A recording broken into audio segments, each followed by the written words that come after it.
ዛሬ ላይ እንግዲህ አቶ ዘነበን አተን ተስፋ መቁረጥ የለብንም።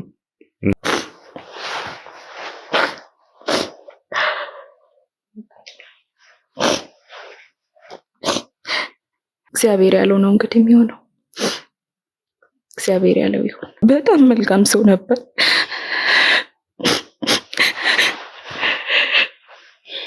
ህመሙን ሳይ ይሁን ደርሼ እሱን ማዳን እፈልግ ነበረ።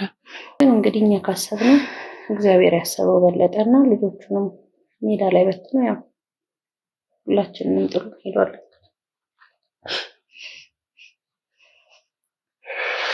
አባትህ በህይወት አለ? ስለምን አባት ነው እያወራሉት? እኚህ ሰውዬ ለማግኘት ከቡድኖች ጋር ተወያይቼ በስተመጨረሻም ጉዞ እያደረግን እንገኛለን።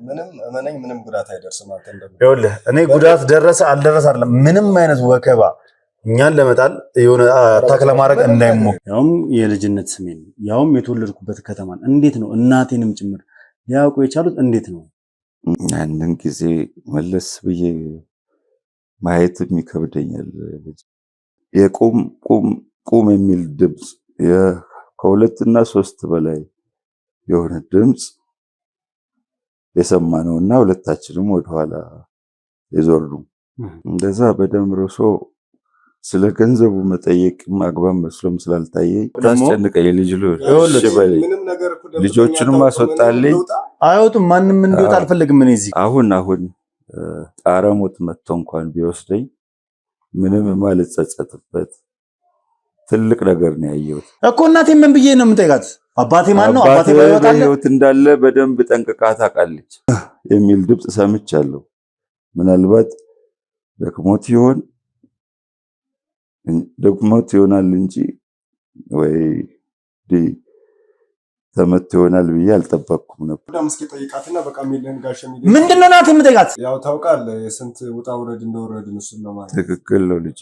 አሁን ማለት ንገረውና ሁሉን ነገር ንገረውና አንተም እፎይ ብለህ ተኛ ጋር ያመጣሁት እኔ ነኝ የጠየቅኩትን እድሉን እንዲያመቻችልኝ እሱ ጋር መጥቶ የሚሰራው አሁን እዛ በጣም ብዙ ስራ እሱ ያለበት ከተማ ላይ ማለት ነው።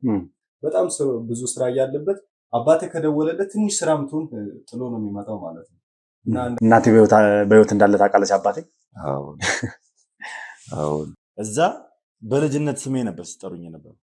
ማለትም ቤት ውስጥ በምጠራበት ስሜ በመታወቂያ ስሜ ሳይሆን ይሄ ሰውዬ ማንነቴን በደንብ አድርጎ ያውቃል ማለት ነው። እኔ የተወለድኩበት ክፍለ ሀገር ድረስ ሄዳቸው ማለት ምን አይነት ግንኙነት እንዳለ በመሃላቸው ምንም አይነት ግልጽ አድርገው የተነገሩት ነገር የለም። በዚህ ልክ እንደዚህ ዙሪያ ጥምጥም ሄዳችሁ እኔን ልታገኙ የፈለጋችሁበትን ምክንያት ማለት እንዳልከው ማለት ቢኒያምም ነግረዋል ብዬ አስባለሁ። በጣም አሰልቺ ነበር አንተን ለማግኘት እንትን የነበረው ማለት በጣም አስቸጋሪ ነበር።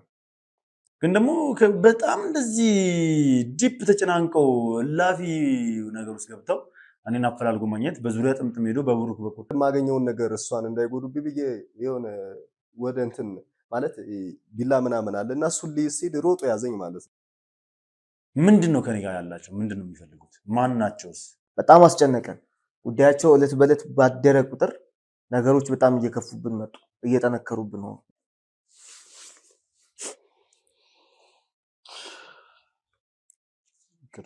ለዚህ ያዝናለሁ በጣም። ምንድነው ስላቸው በቃ ማለት የሆነ ሁኔታቸው ደስ አያሰኝም ሲመጡ ማለት ነው። ያመለጠውና እጁን እግሩ ቆርቆሮ እግሩን ቆረጠው ማለት ነው። ማለት ያው እነዛ የነገሩን ከህንፃ ላይ ያወደቀ ነው። እሱ ያለን ደግሞ በሽፍቶች ተገደለ ነው ያለን ማለት ነው። ራቁቱን ሆኖ ይጨፍር ነበር ሆስፒታል ውስጥ። ማንነቱን አያውቅም እና በቃ ግራ የሚያጋቡኝ ሰውዬ ናቸው። በቃ ምንም ላውቃቸው አልችልም።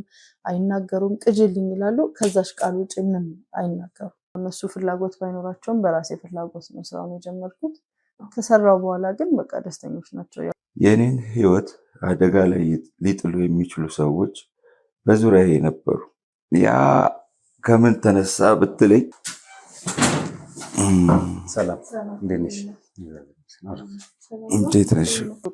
እኔ ጋር ነው የሚመጡትና እንደዚህ ጠላም ጠጥተው አረቄም ጠጥተው ይሄዳሉ። ልጅ ሎላ አሁን የጠራሁበት ምክንያት ለራስህ ለህይወትህ እንድትጠነቀቅ ስል ነው። ቦታዬና ቀዬ እኔ የትም እንደማልሄድ ነው ልገልጽልህ የምወደው።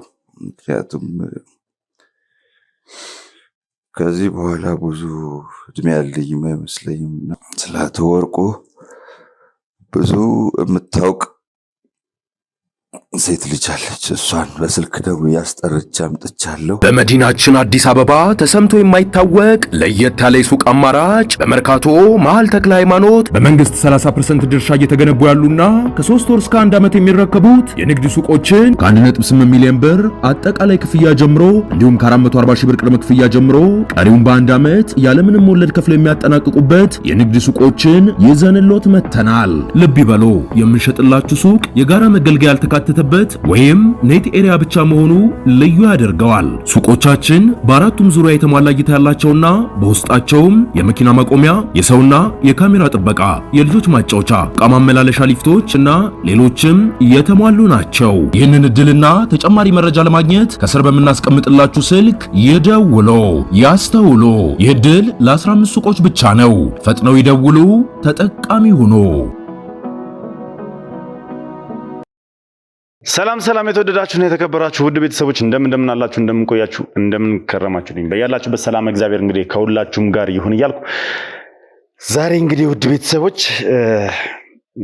ትንሽ ደስ በማይል ነገር ነው የመጣሁት። ማለትም ከዚህ ቀደም እንደምታውቁት ሁላችሁም የኔ ታሪክ መነሻ የኔ ታሪክ መጀመሪያ ከየት እንደነበረ ሁላችሁም ታስታውሳላችሁ። አንድ ሰው በጣም የታመመ ሰው በጠና ህመም ውስጥ ያለ ሰው እንግዲህ እኔን ለማነጋገር አስፈላልጎ ያገኘኝ ሰው እንደሆነ በደንብ ታውቃላችሁና ያ ሰው ማን ነው የሚለው ነገር በደንብ ታውቃላችሁ። ስለኔ ታሪክ፣ ስለኔ አባት ማንነት፣ ስለ ትክክለኛ አባቴ ስለ ወርቁ ብዙ ነገሮችን የነገረኝን አቶ ዘነበን ሁላችሁም ታውቃላችሁ። ስለኔ ማንነት በደንብ አድርጎ ያብራራልኝ ራሴን እንዳይ እንዲሁም ደግሞ በዚሁ ሰበብ ውስጥ እንግዲህ አባቴን በመንገሩ ውስጥ ብዙ ታሪኮችን ያወቅንበት ብዙ ሰዎችን ከችግር ያወጣንበት እንዲሁም ደግሞ ብዙ መጥፎ ሰዎችን እየተጋለጡ ያሉበትን ታሪክ የጀመረው ከአቶ ዘነበ መሆኑን ሁላችንም እናስታውሳለን።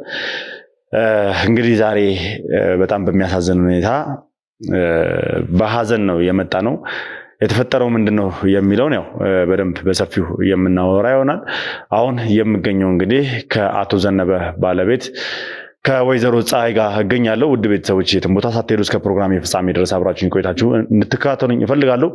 አዲስ ሆናችሁ ካላችሁ ሰብስክራይብ ያደርጋችሁ ቤተሰብ መሆናችሁን አትርሱ። ሐሳብ አስተያየታችሁን ኮሜንት ላይ እየጻፋችሁልኝ ቪዲዮን ላይክ እና ሼር እያደረጋችሁ ለብዙ ሰው እንዲደርስ እፈልጋለሁ ማለት ነው። በያላችሁበት ሰላም እግዚአብሔር ከሁላችሁ ጋር ይሁን።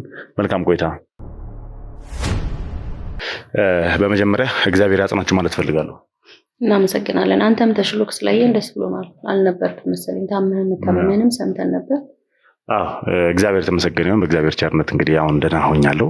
ያው ይቅርታ መጠየቅ ፈልጋለሁ። ምክንያቱም እናንተ ላይ ሀዘን በተፈጠረ ሰዓት ከጎናችሁ ባለመሆኔ እና ለተፈጠረባችሁ ማዘን በጣም ሀዘናችሁን ለመጋራት ባለመቻሌ በጣም አዝኛለሁ።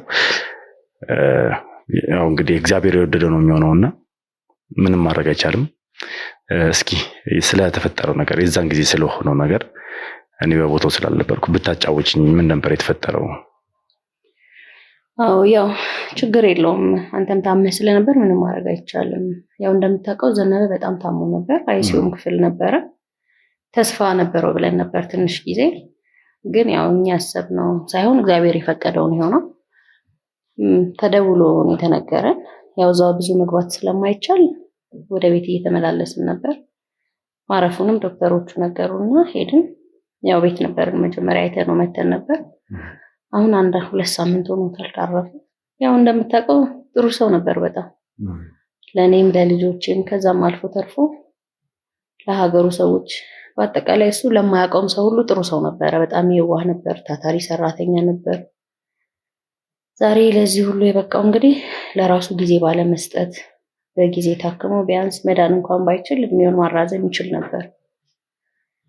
ግን እንግዲህ እኛ ካሰብነው እግዚአብሔር ያሰበው በለጠና ልጆቹንም ሜዳ ላይ በትኖ ያው ሁላችንንም ጥሩ ሄዷል።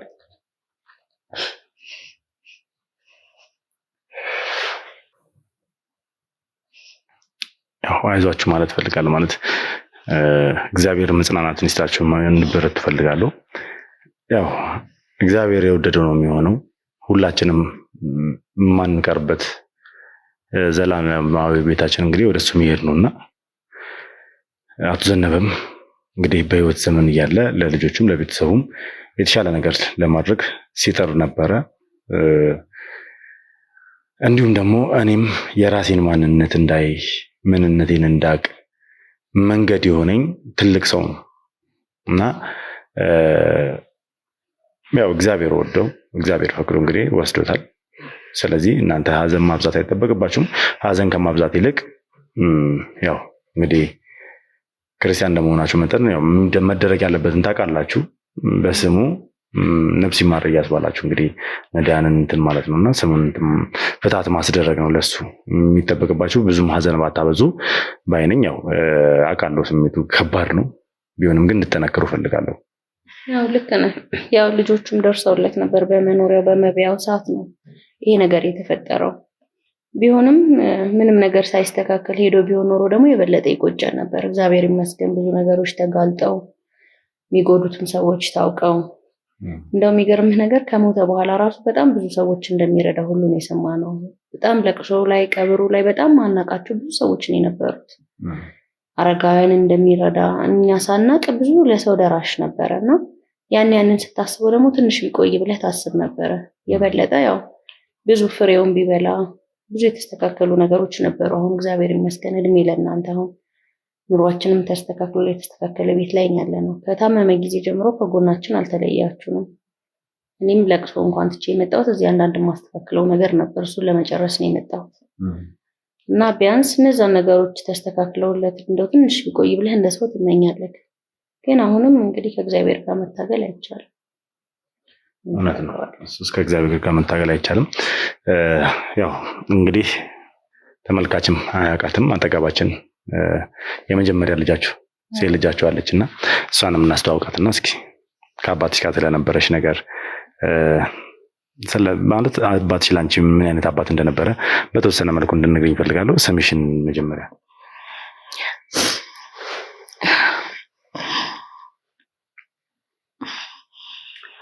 አይዞሽ መጀመሪያ ተረጋጊ፣ ራስሽን አረጋጊ፣ ስሜትሽን አረጋጊ።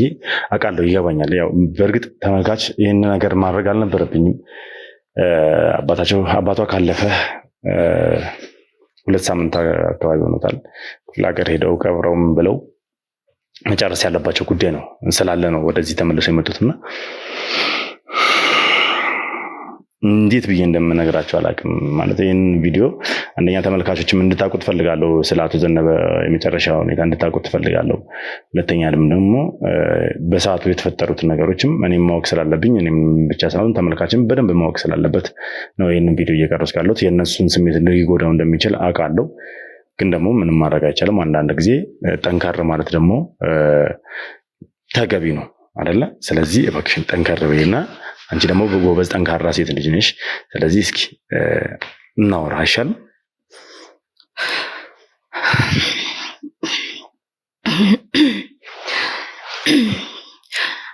ምህረት ዘነበ እባላለሁ። የዘነበ የመጀመሪያ ልጁ ነኝና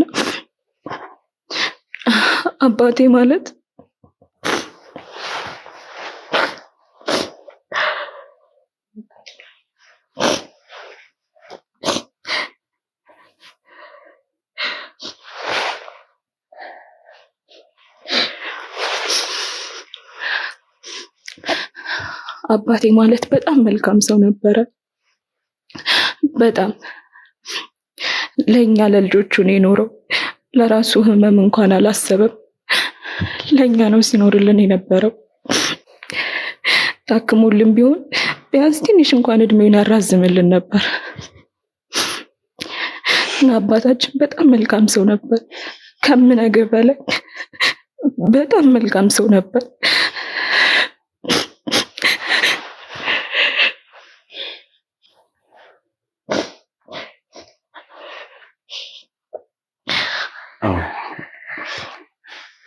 አባታችሁ በጣም ጠንካራ መልካም እንደነበረ ብዙ ተረድቻለሁ። ብዙዎች እንግዲህ የነበረው ነገር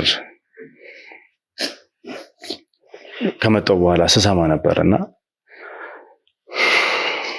ካለው ላይ ቀንሶ ለሰው ድጋፍ የሚያደርግ ካለው ላይ ቀንሶ ሰውን የሚያጎርስ በጣም መልካም አባት መልካም ሰው እንደነበረ ብዙዎች ሲናገሩ ነበርና ሲነገረኝ ስለ ቀብር ስነ ስርዓቱም የነበረው ሰው እንዲህ አቶ ዘነበ ያክል ይታወቃል ወይ እስከሚባል ድረስ ከብዙ ቦታ ማለትም ታሞ ከነበረበት ሀገር እኔ ሄጄ ካገኘሁበት ሀገር አንስቶ እስከ ተወለደበት ሀገር ድረስ እሱ የሰራባቸው ቦታዎች ላይ በጠቅላላ የነበሩ ሰዎች በጠቅላላ ተሰብስበው ከየሀገሩ መጥተው እንደቀበሩ ስም ጭምር በጣም ብዙ ሰው እንደተገኘ በሱ ቀብር ላይ ሰምቻለሁና ይህ መልካምነቱን ያሳያል፣ ደግነቱን ያሳያል።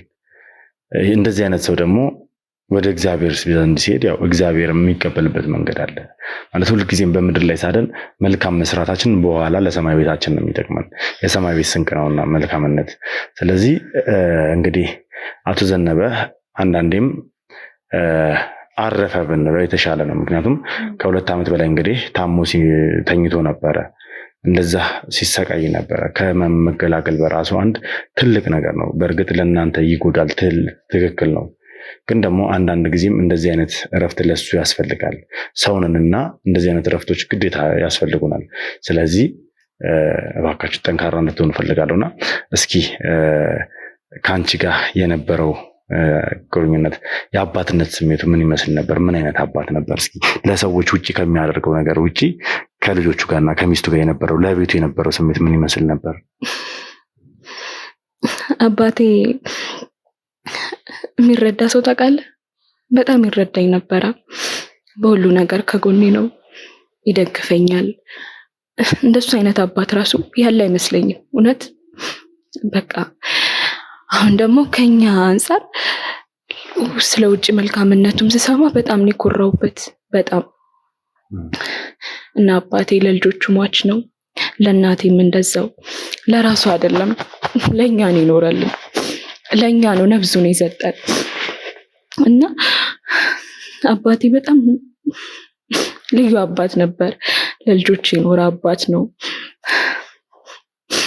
እሱም ማጣት በጣም ይከብዳል። በጣም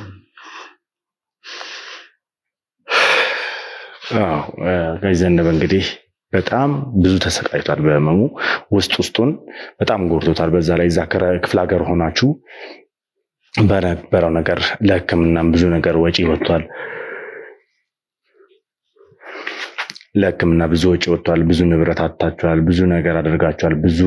ብዙ ውጣ ወረዶችን ወርዳችኋል። ብዙ ሞከራችኋል። ነገር ግን እኛም ያው ከረፈደ ነው ያገኘናችሁ ነገር በጣም እላፊ ከሆነ በኋላ የተገናኘ ነውና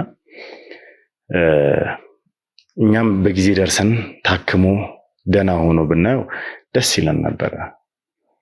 ማለት እንጃ እንደዚህ አይነት ሰው እድሜ ኖሮት ረጅም ጊዜ ቆይቶ አንደኛ ለልጆቹ ለቤተሰቦቹ የተሻለ ነገር ቢያደርግ ከቤተሰቦቹ ጋር ጎኑ ይውላችሁ ምንም ነገር አያድርግ አባት ምንም ጊዜ ምንም ነገር አያድርግ ከቤተሰቡ ጋር እንኳን መሆኑ ትልቅ ነገር ነው። ከጎን መሆኑ በራሱ ትልቅ ነገር ነው።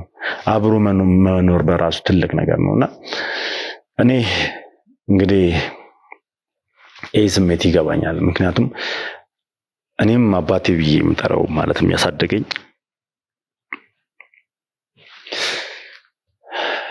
ባጣውበት ዘመን የነበረኝ ስሜት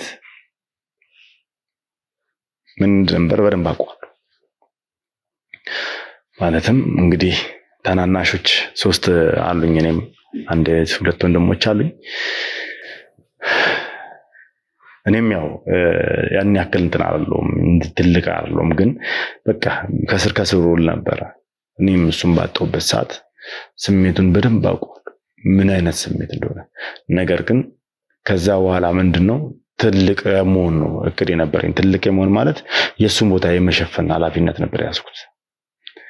ለቤተሰቤ መኖር እንዳለብኝ፣ ቤተሰቤን ማገዝ እንዳለብኝ፣ ትልቅ ደረጃ ላይ ማድረስ እንዳለብኝ፣ ቤተሰቤን ማሳደግ እንዳለብኝ በማሰብ ያላደረኩት ነገር የለም። በቃ ኢቭን ከዛ ከተማ ወጥቻለሁ፣ ትምህርቴን እየተማርኩ ሰርቻለሁ።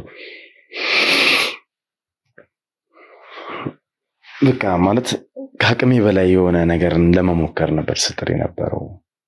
ያው ይሄንን ነገር የምነግርሽ ላንቺ ነው ማለት ጠንካራ እንድትሆኝ እፈልጋለሁ። ያው የመጀመሪያ ልጅ እንደመሆንሽ የእናትሽ ምትክም ጭምር ነሽ። እናትሽን ልታግዣት ልታበረቻት ይገባል። ከዚህ በኋላ ወደ ኋላ መመለስ የለም። ትምህርትሽ ላይ በጣም ጠንካራ መሆን ይኖርብሻል። ነገ ላይ የተሻለ ቦታ ላይ ቆመሽ የአባትሽን ስም ማስጠራት ይኖርብሻል።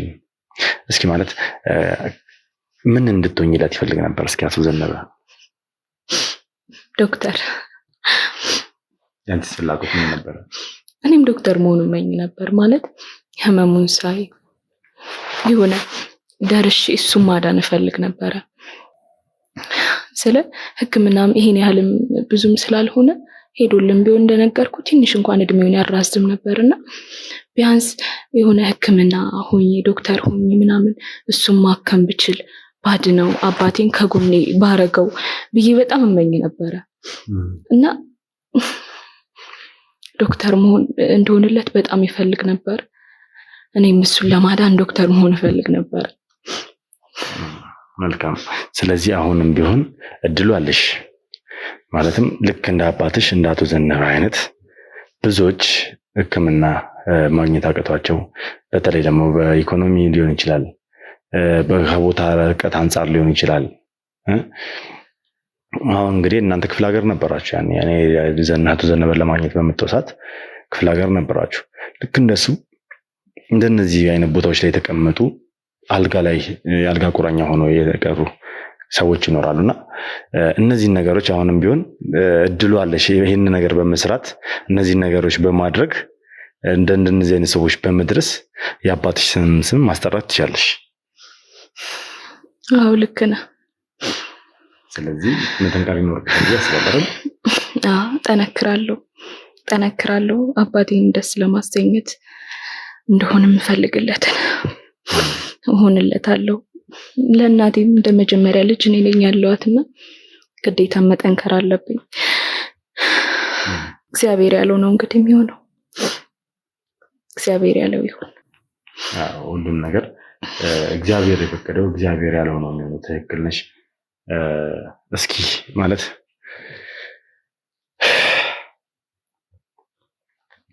በስተመጨረሻ ማለት አቶ ዘነበ ከማለፉ በፊት የማናገር ወይ ደግሞ የመንቃት ነገር እድሉን አግኝተሽ ነበር? አዎ ከማረፉ በፊትማ ከሁለት ቀን ከ3 ቀን በፊት ያው ለማውራት ይሞክር ነበር። ደህና ነበር። ያው እዛው አይሲ ሩም ውስጥ ነው ወይስ? አይ ሪከቨሪ አድርገውት ነበር። ከአይሲ አውጥተውት ሪከቨሪ አድርገውት ነበር እና ያው እናንተንም ማመስገን ይፈልግ ነበር። ትንሽ አቅም ስላነሰውና ውስጡ ስለተጎዳ እንጂ ያው ቤት መሄድ ይፈልግ ነበር። እንደ በፊቱ ከልጆቹ ጋር ከኛ ጋርም ጥሩ ጊዜ ማሳለፍ ይፈልግ ነበር። ከእግዚአብሔር ቀጥሎ እንግዲህ የደረሳችሁልን እናንተ ናችሁ። እናንተን እንግዲህ ሳላመሰግን ማለፍ አልፈልግም። ያው እንግዲህ ሆነና ነገሩ ሳይሳካ ቀረና እሱ ህይወቱ አለፈ እንጂ በጣም ጥራችኋል፣ ለፍታችኋል። ይሄን ሁሉ ነገር የሚያገኘነው በእናንተ ነው። እስከመስካረፈበት ጊዜ እድሜው እንዲረዝም አድርጋችሁልናል። ቢያንስ ጥሩ የህክምና ክትትል እንዲኖረው አድርጋችኋል። ማረፊያ ሰጥታችሁናል። በጣም ነው የምናመሰግነው። እግዚአብሔር ይስጥልን። እንግዲህ ውለታና ብድር የሚከፍለው እግዚአብሔር ነው። አዎ ደህና ነበር። ያው ልጆቼን ነበር በተደጋጋሚ አደራ ሲል የነበረው። ሁልጊዜም እንደነግራቸው እነሱን ጠንክሬ እንዳስተምራቸው ነበር ሲነግረኝ የነበረውና ሰዎችን እንዲረዱ ሰዎችን እንዲያግዙ በተቻለው መጠን ያው የሱን ፈለግ ተከትለው እንዲሄዱለት ይፈልግ ነበር እና ስራውን እየሰራ ደግሞ የእጅ ሙያ የሚያሰለጥናቸው ልጆች ነበሩ። ብዙ አላቅም ነበር እንደው ማለት የሱን ፈለግ ተከትለው ወጣቶች ያው የእንጨት ስራ ነበር የሚሰራው እንደሚታወቀው ያንን ስራ እንዲሰሩ ይፈልግ ነበርና በጣም ብዙ ያሰለጠናቸው ልጆች ነበሩ። ያው እነሱንም እንዳግዝ ቃል አስገብቶኝ ነበር። ያው እንደምታውቀው ለሰው ደራሽ ነው በጣም። ስለዚህ ሁላችንም ለሰው እንድንደርስ እስካለን እዚች ምድር ላይ ጥሩ እንድንሆን እርስ በራስ እንድንደጋገፍ እንድንነጋገርና ልጆቹን እንግዲህ አደራ ብሎ ነው ሄደው። እንግዲህ ወደፊቱም እግዚአብሔር ያውቃል። እንግዲህ ወደፊቱን ያው ትክክል ነው እግዚአብሔር ያውቃል። እግዚአብሔር ደግሞ ነገሮችን በተከላላ ያስተካክላል ማለት እግዚአብሔር ነገሮችን በጠቅላላ ያስተካክላል። ዛሬ ላይ እንግዲህ አቶ ዘነበን አተን ተስፋ መቁረጥ የለብንም። እናንተም ጠንካራ ናችሁ። ከኛ ከዚህ በኋላ እንግዲህ ያው ከጎናችሁ ነን። ኦልሬዲ ቤተሰብ ነን፣ ቤተሰብ ሆነናል። ማድረግ ያለብንን መደገፍ ያለብንን መርዳት ያለብንን እርዳታ በጠቅላላ እየረዳናችሁ እኛ ከጎናችሁ ልንሆን እኔ ቃል እገባለሁ። ምክንያቱም እሷም እህቴ ነች፣ ታናሿም እንደዛው፣ አንቺም እናቴ ትሆኛለች፣ ችግር የለውም። ስለዚህ እኔ ደግሞ እንደ ልጅ ሆኜ የዚህ ቤት ታላቅ ልጅ ሆኜ እናንተንም ለመደገፍ ለማገዝ የተቻለኝን ነገር በጠቅላላ አድርጋለሁ። ከዚህ ቀደም እንግዲህ እንደምናውቀው ስጦታ ተበርክቶልሻል።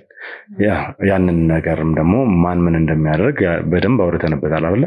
እሱም ጉዳይ እንግዲህ ሲጠናቀቅ ወደ አዲሱ ቤታችሁ በጊዜ ሂደት የምትገቡ ይሆናል። እስከዛ ግን አሁን ምን ለማድረግ እቅድ ላይ ናችሁ? አንቺ አሁን ሐሳብሽ ምንድነው? ምን እያሰብሽ ነው ያለሽው? እንዴት ኑሮን እንዴት ለመግፋት እያሰብሽ ነው ያለሽው?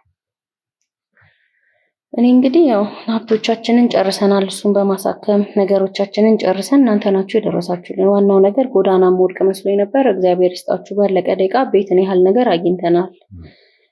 አሁን ለጊዜው ትንሽ ልረጋጋና ልጆቼን ነው ማረጋጋት የምፈልገው። ወደ ትምህርታቸው እንዲመለሱ ነው የምፈልገው። አይምሯቸው እንዲስተካከል ነው የምፈልገው። ምክንያቱም ያጦት አባት ብቻ አይደለም፣ ጓደኛቸውም ሁሉ ነገራቸውም የሆነን ሰው ነው። ከዛ በኋላ እንግዲህ ሰፈር ላይ አንድ ትንሽ አነስተኛም ጉሊትም ይሁን የሆነች ነገር እየሰራው ልጆቼን ግዴታ ማስተማር አለብኝ። ለሱም ቃል የገባሁለት ነገር አለ። እነሱ ከግብ ሳይደርሱ እኔ ይሄ መቼስ የተስተካከለ ነገር ውስጥ መግባት አልፈልግም። እንደዛ የሚታሰብበት ላይ አይደለም ያለሁት። ስለዚህ ለአሁን ልጆቼን ማስተማር ያው የሚማሩበትን እኔ እየሰራው እነሱ የሚማሩበትን ነገር መፍጠር ነው የምፈልገው። ያንን ለማድረግ ደግሞ መጀመሪያ መረጋጋት አለብን። አይምሯችን መስተካከል አለብን። ለቅሶም እዛ ጥለን የመጣ ነው ይሄን ነገር ለማስተካከል ነው። እዚህ ባለፈውም የቤቱ ጉዳይ የምንዋዋለው ነገር ስለነበር እሱን ለማስተካከል ነው ወደዚህ የመጣሁት። ለአንዳንድ ጉዳዮች የሚሞላ ፎርም አለ ብለው ጥለን የመጣ ነው። ስለዚህ እዛ ለቅሶ አላለቀም። ሰው ገና እየደረሰ ነው በጣም። ስለዚህ ለቅሶውን ትንሽ አብርደን ያው 40ም ከወጣ በኋላ 80ም ጨርሰን እነሱ በጊዜ ወደ ትምህርት ገበታቸው ተመልሰው እኔ እነሱን ማስተዳደሩበትን ነገር ነው መፍጠር የምፈልገው። ሀዘንን ማብዛት እንግዲህ ልጅ ይዘህ ከባድ ነው። ለእነሱ መኖርም ስላለብኝ ዘነበ እንደሆነ እንዲያተነዋል፣ ግን ያው የእሱን መልካም ስራዎች ማስቀጠል አለብኝ። ስለዚህ ያንን ለማድረግ እነሱን ወደ ትምህርታቸው ለመመለስ አንድ አነስተኛም ጉሊትም ትሆን ሰው ቤትም ልብስ እያጠብኩኝ ይሆን ብቻ እነሱ መስመር የሚይዙበትን ነገር እግዚአብሔር እስከፈቀደልኝ ድረስ ለማስተካከል ነው የምሞክረው። ዋናው ነገር ማረፊያ ማግኘቴ ነው። ጎዳናም ከመውደቅ ትልቅ የዳንኩት በእናንተ ነው። እናንተም እንግዲህ ለሰው ደራሽ ናችሁ። እግዚአብሔር ይስጣችሁ። በጣም ነው የማመሰግነው። እናንተ ናችሁ ደርሳችሁ እዚህ ሁሉ ነገር ውስጥ የገባ ነው እንጂ ተረስተን እኛ ሞተን ነበር። እሱም እስከዚህ ሰዓት ድረስ አይኖርም ነበር። እግዚአብሔር ይስጥልኝ። እናንተንም ሳላመሰግን ማለፍ አልፈልግም። እናንተንም እንግዲህ ጤናህን ይመልስልኝ። አመሰግናለሁ። ያው እንዳልሽው ያው ለጉዳይ ነው ወደዚህ የመጣችሁት። በዚህ አጋጣሚ እኔም ላናግራችሁ ብዬ ነው። ተመልሳችሁ ወደዛ ሄዳችሁ አይቀርም። ያው ልጆቹም ያው ኦልሬዲ ትምህርት ሊዘጋ ነው ይመስለኛል። ትንሽ ጊዜ ነው የቀረው። ምን እያሰብሽ ነው ታዲያ? ክረምትን በምን ለማሳለፍ እቅድ ላይ ነሽ? ያው ታላቅ እንደመሆኔም እናቴን ማገዝ አለብኝ። እንዳለችውም እናንተን እግዚአብሔር ይስጣችሁ። እናንተ ናችሁ ከጎዳና መውጣትም ያዳናችሁንና በጣም ነው የምናመሰግነው። እግዚአብሔር ይስጥልን እና ያው እናቴን ማገዝ ነው የምፈልገው። እኔም ክረምት ላይ ያው እንዳለችው የሆነች ጉሊትም አድርገን ምንም አድርገን እየተጋገዝን ኑሯችንን ለማቃናት እንሞክራለን። እንደዛ ነው ለማድረግ ማስበው። ከእናትሽ ጋር ጉሊትናም ነገር ለመስራት ከጎኗ ሆነሽ ለማገዝ ነው እቅድ ያለሽ? አዎ እንደ መጀመሪያ ልጅ ኃላፊነት ይኖርባል። ታናናሾች አሉኝ። ሁሉንም ጫና ደግሞ እሷ ላይ መጣል አልችልም። የቤት ታላቅ ማለት ከባድ ነውና እሷን ከጎኗ ሆኜ ማገዝ ይኖርብኛል፣ ማበርታት ይኖርብኛል። ካም በኋላ እኔም ለእናቴ እናቴም ለእኔ ያለ ነው። አባቴ የለም ካም በኋላ። ስለዚህ ከጎኗ ሆኜ ላበረታት ይገባል። እንበረታለን ከእግዚአብሔር ጋር እና እናንተንም እግዚአብሔር ይስጥልን።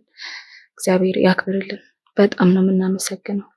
በመዲናችን አዲስ አበባ ተሰምቶ የማይታወቅ ለየት ያለ ሱቅ አማራጭ በመርካቶ መሃል ተክለ ሃይማኖት በመንግስት 30% ድርሻ እየተገነቡ ያሉና ከ3 ወር እስከ 1 ዓመት የሚረከቡት የንግድ ሱቆችን ከ1.8 ሚሊዮን ብር አጠቃላይ ክፍያ ጀምሮ እንዲሁም ከ440 ሺህ ብር ቅድመ ክፍያ ጀምሮ ቀሪውን በ1 ዓመት ያለምንም ወለድ ከፍለው የሚያጠናቅቁበት የንግድ ሱቆችን ይዘንሎት መተናል። ልብ ይበሉ፣ የምንሸጥላችሁ ሱቅ የጋራ መገልገያ ያልተካተተበት ወይም ኔት ኤሪያ ብቻ መሆኑ ልዩ ያደርገዋል። ሱቆቻችን በአራቱም ዙሪያ የተሟላ እይታ ያላቸውና በውስጣቸውም የመኪና ማቆሚያ፣ የሰውና የካሜራ ጥበቃ፣ የልጆች ማጫወቻ፣ ዕቃ ማመላለሻ ሊፍቶች እና ሌሎችም የተሟሉ ናቸው። ይህንን እድልና ተጨማሪ መረጃ ለማግኘት ከስር በምናስቀምጥላችሁ ስልክ ይደውሉ፣ ያስተውሉ። ይህ እድል ለ15 ሱቆች ብቻ ነው። ፈጥነው ይደውሉ፣ ተጠቃሚ ሁኑ። አሜን። እንግዲህ እኔ ማለት ክረምትን ምን እያሰብሽ ነው ምናምን ብዬ ስጠይቅሽ የራሴ ሀሳብ ስላለኝ ነውና መጀመሪያ እቅድሽን ልስማ ብዬ ነው። ምክንያቱም አንዳንድ ጊዜ አንዳንድ ልጆች ክረምትንም ያው መማር ይፈልጋሉ፣ ክረምትን መቀመጥ አይፈልጉም። ትምህርታቸውን ማጠናከሪያ ምናምን ነገር ትምህርት መውሰድ ይፈልጋሉና ምናልባት ሀሳብሽ ያ ከሆነ ብዬ ነበር ይህን የጠየኩሽ። እንደዚህ ብናረግስ ማለት እንግዲህ እኔም አንድ ሀሳብ አለኝ። ያው ተመልሳችሁ ወደዚህ መምጣታችሁ አይቀርም። እዛ ያለውን ነገር ከጨረሳችሁ በኋላ ለቅሶ ምናምን ከጨረሳችሁ በኋላ ተመልሳችሁ ወደዚህ መምጣታችሁ አይቀርም። ማለት የክረምት ማጠናከሪያ ትምህርት ነገር ወይ ሙያ ነገር እየተማረች ሌላ ስራ በምፈልግላት ስለሷ እኔም እንደዛ የተሻለ ሀሳብ ይመስለኛል። ያው ዞሮ ዞሮ እናንተን ማስቸገር ነው የሚሆነው ማለት እዚህ ድረስ ደክማችሁ ለፍታችሁ አንጥታችሁናል። ከዚህ በኋላ እንኳን እኛ እንደው በራሳችን ምክንያቱም በጣም ከኛ በላይ እየተጨነቃችሁ ከኛ በላይ ጉዳዮቻችንን እየያዛችሁ በጣም ተቸግራችኋልና ድጋሚ እናንተን ማስቸገሩ ከባድ ነገር ነው የሚሆነው። ኦሬዲ እኮ እኔ አንድ ነገር ተናግሬያለሁ። እኔ ከዚህ በኋላ የዚህ ቤት ታላቅ ወንድም መሆን እንፈልጋለሁ። ፍቃደኛ እንድትሆኑልኝ ነው ይህን ነገር የምናገረው። ማስቸገር አይደለም። ይሄ አንድ ሰው ኃላፊነቱን መወጣት አለበት። ኦሬዲ በቃ አቶ ዘነበ እኔ ብኖር ኖሮ ምን አይነት አደራ ሊሰጠኝ እንደሚችል መገመት አያቅትም። ምን አይነት ነገር ቃል ሊያስገባኝ እንደሚችል መገመት አያቅትም።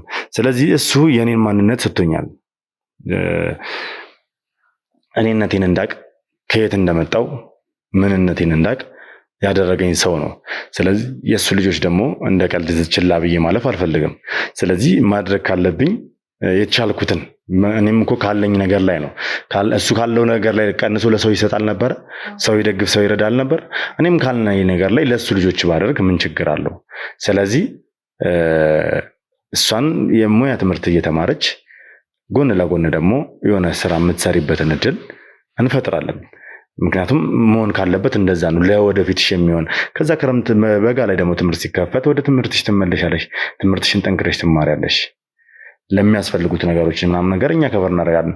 እንዲሁም ወይዘሮ ፀሐይ ደግሞ ጉሊት ምናምን ያለችውን ነገር እስኪ እንመካከርበትና ከባልደረቦች ጋርም ወዳጆችን ማናገራቸውና የተሻለ ስራ የምትሰሪበትን የተሻለ እድል የምታገኝበትን ነገር እንሞክራለን። ምክንያቱም በአሁን ሰዓት ላይ ጉሊት ቸርችለው የሚኖሩ ሰዎች እንዴት እንደሚኖሩ እናውቃለን። በቀን ላይሸጡም ይችላሉ። ቢሸጡ ራሱ ከሚሸጡት ነገር ላይ ምን ያህል ትርፍ ይዘው ነው የሚሸጡት የሚለውን ነገር ማሰብ የሚባል ነገር አለ። 2 ብርና 1 ብር 3 ብር በአሁን ሰዓት ከአንድ መደብ ላይ አትርፈው ምንም ላይጠቀሙ ነው። ስለዚህ በተቻለን አቅም የተሻለ ስራ የሆነች ሱቅም ነገር እንድትጀምሪ የተሻለንን ነገር እናደርጋለን። እሱን ቀጣይ ያው ከባልደረቦች ጋር እንወያይበትና የማሳውቃችሁ ይሆናል። ከዛ ባሻገር ግን በደንብ እንድትጠነክሩ በደንብ እንድትበረቱልኝ እፈልጋለሁ። እናመሰግናለን። እግዚአብሔር ይስጥልን። እንግዲህ ምን ማለት እንችላለን? ያው እንግዲህ እናንተ ነው እያስቸገርን ያለ ነው። ያው እንግዲህ ታስብበትና እሷ ትምህርቱ ይዘጋና ተገናኝታችሁ ትመካከራላችሁ። እስከዛም እስኪዘጋም ድረስ አንቆይም። በመሀል እንገናኛለን፣ እናወራለን። የሚያስፈልግሽን ነገር ካለ በቃ ኦልሬዲ ከዚህ በኋላ ከጎንሽ ነኝ። እሺ፣ የሚያስፈልግሽን ነገር በጠቅላላ እንድትነግሪኝ ይፈልጋለሁ። ይሄ ያስፈልገኛል፣ ይሄ ማለት በቃ ልክ እንደ ወንድምሽ አለ አይደል? አባትሽን በፊት የሆነ ነገር ሲያስፈልግሽ ትጠይቃለሽ አይደል? ሴት ልጅ ደግሞ ብዙ ነገር ያስፈልጋታል፣ ብዙ ወጪ ያለባት አይደለ? ስለዚህ የሚያስፈልግሽን ነገር እኔ ከማሟላት ወደኋላ አልልም። እንደ ወንድምሽ ምንም ነገር ሳትፈሪ ምንም ነገር ሳያሸማቅሽ እንድታማክሪኝ እንድትጠይቂኝ ይፈልጋለሽ። እሺ በጣም ነው የማመሰግነው። እግዚአብሔርን ቃላት የለኝምና በጣም ነው የማመሰግነው። ምንም መመሰጋገን አይገባውም። እንደውም ከጎናችሁ ሆኜ የዛን ሰዓት አዘናችሁን ብካፈላችሁ ደስ ይለኝ ነበረ። ግን ደግሞ እግዚአብሔር ስላልፈቀደው እኔም ጥሩ ሁኔታ ላይ ስላልነበርኩ ነው። ከዚህ በኋላ ግን የቻልኩትን ነገር በጠቅላላ አድርጋለሁ ማለት ነው። ከዚህ በኋላ ያው በይፋ እንግዲህ እኔ ኃላፊነቱን ወስጃለሁ ስለዚህ ቤተሰብ ማለት ነው። እንግዲህ ውድ ቤተሰቦች ያው ምንም ቢሆን አቶ ዘነበ ደጋግሜ ሁልጊዜም ስናገር ስለ አቶ ዘነበ ብዙ ጊዜ ሲወራ አቶ ዘነበ ለብዙ ሰዎች የደረሰ ኢቭን ከአባቴ ጋር ሲገናኝ የነበረበት ጊዜ ራሱ ምን ያህል ሰውን አቅራቢ፣ ምን ያህል ከሰው ጋር ተግባቢ፣ ምን ያህል መልካም ሰው እንደነበርና ለስራው ታማኝና ጠንካራ እንደነበረ ብዙ ጊዜ ሲናገረን ሰምተናል። ኢቭን አንዳርጋቸው ራሱ እንጨት ቤቱን ለአቶ ዘነበ ጭራሽ ትቶለት ራሱ አቶ ዘነበ ራሱ ማኔጅ እያደረገው እንደነበረም ጭምር እናውቃለን። ያ ማለት በጣም በየሄደበት ቦታ በጠቅላላ ከሰው ጋር ተግባቢና ለሰው ጥሩ አቀባበል እንደነበረው በደንብ እናውቃለንና አሁንም ያው እየሰማን ያለነው በለቅሶ ወቅት እንግዲህ እንደተናገረችው እሷም የኔም ባልደረቦች በነበሩበት ሰዓት ያዩት እንደነገሩኝ በጣም በርካታ ሰው አቶ ዘነበን ለመቅበር እንደመጣ ብዙ ሰው እንባውን እንዳፈሰሰለት ይሄ ደግ ሰው ይሄ መልካም ሰው ተብሎ እንደተለቀሰለት አንዳንድ ጊዜ ይውላችሁ አያችሁ መልካም ስንሰራ ለቅሷችንም ያምራል። የእውነቴን ነው የምነግራችሁ፣ ለቅሷችን ራሱ ያምራል። ሁልጊዜ ክፉና ከሰዎች ደግሞ ጥላቻን የምናፈራ ከሆነ ለቅሷችን ራሱ በጣም ነው የሚያስጠላው። ቀባሪ ነው የምናጠው። ብዙ ጊዜ እናቶቻችን አባቶቻችን ምን ይላሉ? ቀባሪ አያሳጣኝ ይላሉ። ይሄ ነው አቶ ዘነበ ካደረጋቸው ከሰራቸው ስራ አንፃር ቀባሪ አላሳጣውም። በጣም መልካም ሰው ስለነበረ ብዙ ሰዎች አልቅሰውለታል። ሞተብን ብለው አልቅሰውለታል። ክፉ ሰው ግን ሞተልን ነው የሚባለው። እሰይ ሞተልን ነው የሚባለው። ይሄን ሁላችሁም ልብ ውስጥ እንዲቀመጥ እፈልጋለሁ። የእውነቴን ነው የምነግራችሁ። ስለዚህ እኔ እንግዲህ ዛሬ ስለዚህ ቤት ኃላፊነት እንግዲህ ዛሬ በይፋ ተቀብያለሁ። እንደተናገርኩት እንዳወርልኩትም እሷንም የማስተማር ስራ እንዲሁም ደግሞ ስራም የማስቀጠር ስራ ማለት ክረምትን የምታሳለፍበትን ቦታ ምናምን ነገር በደንብ አድርገን እናመቻቻለን። የተቻለኝን ነገር በጠቅላላ ከማድረግ ወደኋላ አላለም። እናንተም ውድ ቤተሰቦች ያው እንግዲህ ስለ አቶ ዘነበ ሀዘን ነፍሱን ፈጣሪ በአጸደ ገነት እንዲያቆያት ከደጋጋ አባቶች ጎን እንዲያቆያት ጸሎት እንድታደርጉ እፈልጋለሁ። ለዚህ ቤት መጽናናትን እንድትመኙልኝ እፈልጋለሁ። ኮሜንት ላይ ሁላችሁም እንግዲህ አቶ ዘነበ ነፍስ ይማር፣ ለዚህም ቤተሰብ እንግዲህ መጽናናትን እንመኛለን እያላችሁ ኮሜንት እንድታደርጉ ልኝ ፈልጋለሁ። አብራችሁን ስለነበራችሁ ከልብ አድርጌ አመሰግናለሁ። በያላችሁበት ሰላም እግዚአብሔር ከሁላችሁ ጋር ይሁን። አዲስ ሆናችሁ ካላችሁ ሰብስክራይብ ያደርጋችሁ ቤተሰብ መሆናችሁን አትርሱ። ሐሳብ አስተያየታችሁን ኮሜንት ላይ ጻፉልኝ። ቪዲዮውን ላይክ እና ሼር እያደረጋችሁ ለብዙ አድርሱልኝ። መልካም ቀን